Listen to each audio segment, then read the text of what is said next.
Почитувани, расипништвото на власта зазема невидени размери. Очигледно е дека во Република Македонија за сите постои криза, сиромаштија и невработеност, освен за Груевски, фамилијата и ВМРО ДПМН.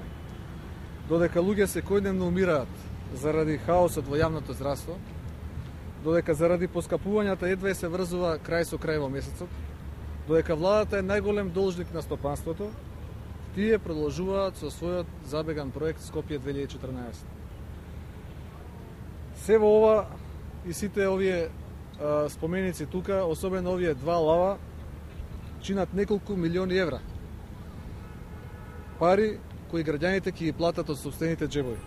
Ова е класична перална на пари во режија на Груевски и ВМРО ДПМН. Само со парите од овие два лава можеше да им се реши проблемот на млекарите или да се реновираат две болници. Граѓаните му ја дадоа довербата на Груевски за да ги решава проблемите на граѓаните. Не од нив да прави живи споменици на бедата, сиромаштијата и очајот, кои се резултат на неговиот ненароден режим. Благодарам, повелете на прашање. Може да вратимо? Може.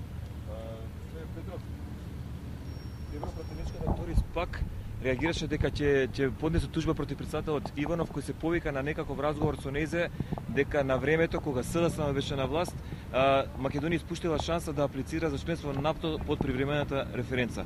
Може ли да искоментирате тоа, бидејќи се унесува за период во ваша влада? Она што очигледно се случува е дека хаосот во македонската дипломатија е паралелен со сето она што се случува хаотично во сите сфери на живење и сето она што го прави владата. Можам да кажам дека после именувањето на Мартин Тренески за амбасадор во НАТО, ова е уште еден голем гаф и голема срамота на македонската дипломатија. Ние не можеме да му помогнеме на председателот Иванов доколку решил самиот свесно да го руши дигнитетот на Македонија.